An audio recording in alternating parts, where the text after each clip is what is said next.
Kita lanjut pembahasan ini ya, dibagi dua karena terlalu penuh, uploadnya lama. Oke, ayat yang ke-6.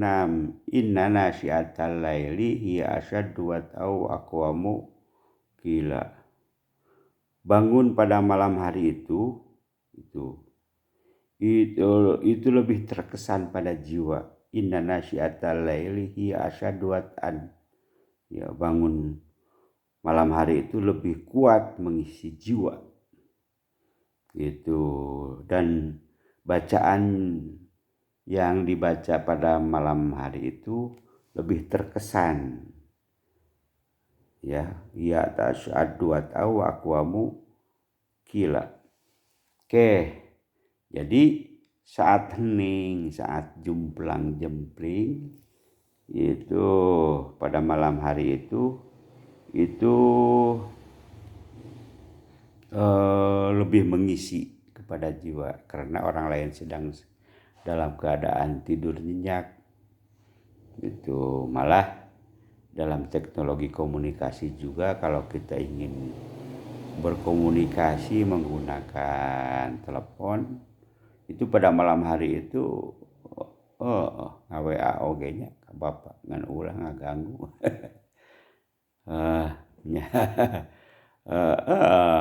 Lamun kuliah tangga jam 12 peuting tanya nganggo naon? Oh inos, moal kaganggu udah babari orang lain sedang tidak menggunakannya, moal heng moal naon lancar. Itulah itu ketika orang lain sedang dalam tidur nyenyak, kita berdoa memohon kepada Allah dengan sholat tahajud ini. Begitu, ini adalah untuk menguatkan jiwa, untuk menguatkan kepribadian harus tahan banting. Itu. Jadi malam hari itu adalah ya kumis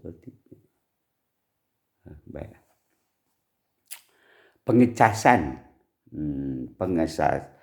Pengecasan jiwa kita itu pada malam hari. HP juga kalau tidak dicas gak bisa digunakan.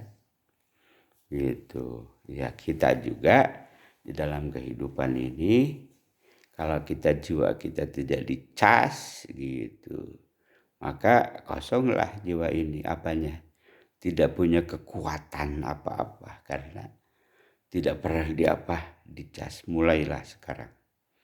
Ya sekarang Anda sebagai seorang dewasa mengecas diri kepada siapa? Kepada Allah, karena pernyataan Allah ini tidak ada yang salah.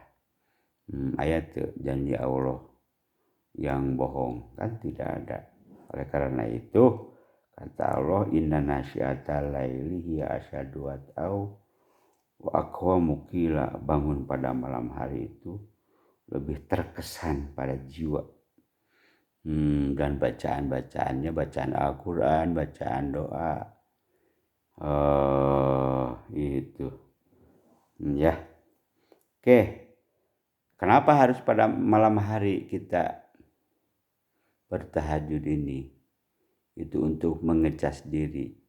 Innalaka finnahari sabhan tawila. Karena pada siang hari itu mempunyai kesibukan yang yang padat. Sabhan tawila, kesibukan yang panjang untuk menyelesaikan urusan hidup gitu, target hidup, obsesi gitu nya, nu ka sawah, nu ka pasar, kamana deui ka sekolah, ka kantor, ekspor impor biasanya kan. Semua aktivitas kehidupan itu dijalankan pada siang hari. Innalaka finnahari sabhan tawila, nu ngebon, nu nyawah, nu ngarit, apalagi semua aktivitas. Jadi pada siang hari itu adalah sabhan tawila, kesibukan yang kesibukan yang padat gitu, sehingga siang hari bukan saatnya, bukan tidak boleh siang hari beribadah, bukan. Tetapi saat yang tepat untuk beribadah itu adalah pada malam hari. Seperti juga belajar. Itu mata ngena orang ayeunanya. Ada yang pagi-pagi jam 0, jam 0. Hanya Fakultas Dakwah dan Komunikasi UIN Sunan Gunung Jati Bandung yang kuliahnya ada jam 0 istimewa. Lanjutkan gitu. Sabahan tawila. Nah, maka pada malam hari itu adalah wazkuri isma rabbika wa tabattal ilaihi tabtila, dan sebutlah nama Tuhanmu dan beribadahlah kepadanya dengan sepenuh hati. Jadi ketika pada malam hari itu banyak berzikir menyebut nama Allah. Subhanallah walhamdulillah wala ilaha illallah wallahu akbar, la ilaha illallah, la ilaha illallah, hasbunallah wa ni'mal wakil, ni'mal maula wa ni'man nasir, hasbunallah wa ni'mal wakil, ni'mal maula wa ni'man nasir. Itulah itu penguatan jiwa dalam rangka menerima perkataan yang berat, yaitu menerima wahyu dari Allah Subhanahu wa Ta'ala dan menghadapi masyarakat yang menolak terhadap ajaran baru yang dibawa oleh Nabi Muhammad itu.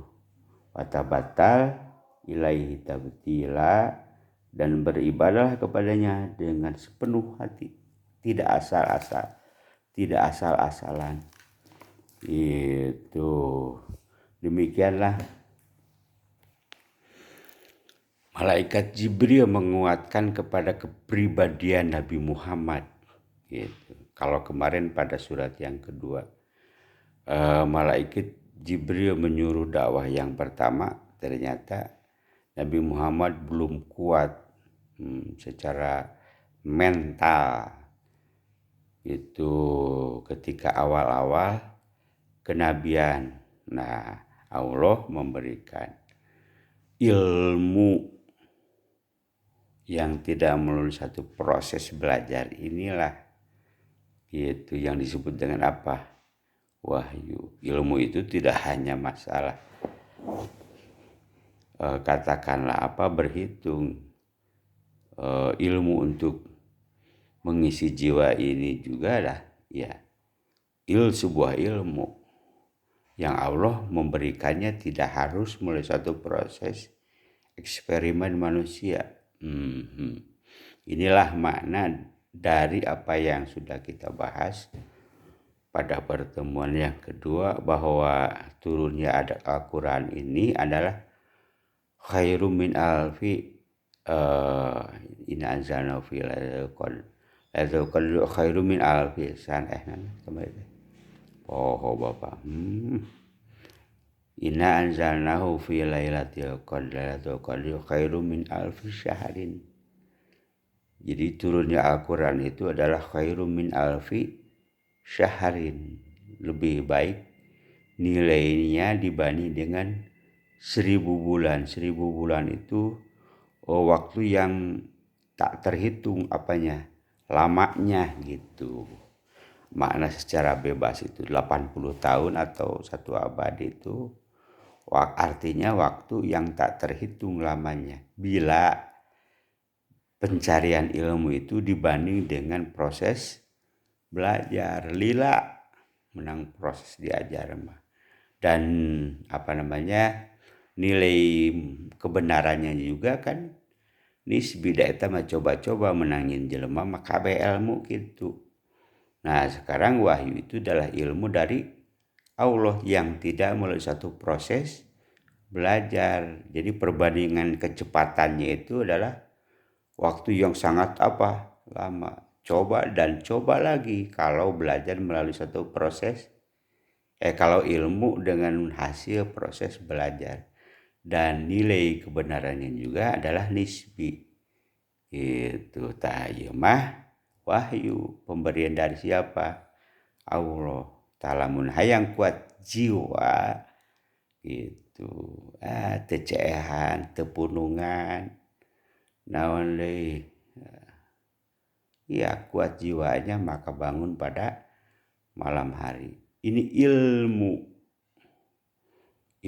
apa? Ilmu kejiwaan seseorang memperkuat jiwa.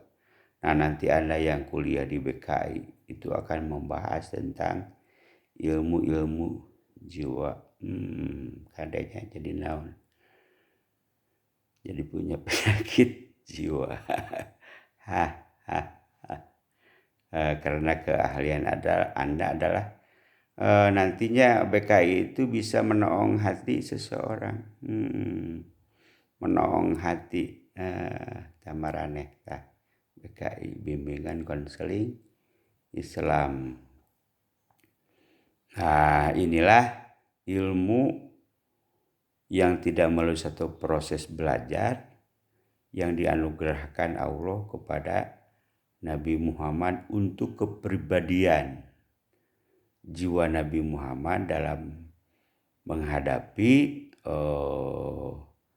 wahyu-wahyu akan diturunkan oleh Allah Subhanahu wa taala dan menghadapi masyarakat untuk menanggulangi selama dakwahnya berapa tahun nanti, selama 23 tahun. Dan inilah pula yang harus dimiliki oleh kita sekalian itu selama hidup ini untuk meraih kebahagiaan, karena kehidupan itu tidak mudah. Inna sanulki alaika kaulan sakila. Untuk memperkuat jiwa kita, maka inilah bekal kita di dalam kehidupan, sehingga learning objektif itu tujuan pembelajaran dari ulumul Quran itu tidak hanya sebatas pengetahuan, tetapi juga pengaruhnya bagi diri kita, sehingga kita itu sangat berbeda tampilan luar dan tampilan dalamnya dengan mahasiswa di luar. Win teh bedana teh di dieu. Itu keselohan spiritualnya, malah tidak hanya kesolehan, tapi ini merupakan kecerdasan. Kecerdasan itu kan ada kecerdasan intelektual, ada kecerdasan emosional, ada kecerdasan spiritual. Nanti dari kecerdasan spiritual ini melahirkan kecerdasan secara sosial. Amanu wa amilus sholihat. Kita akhiri saja pembahasan materi yang keempat ini dengan sama-sama baca hamdalah. Alhamdulillahirabbil alamin. Rabbana atina fid dunya hasanah wa fil akhirati hasanah wa qina adzabannar. Wassalamualaikum warahmatullahi wabarakatuh.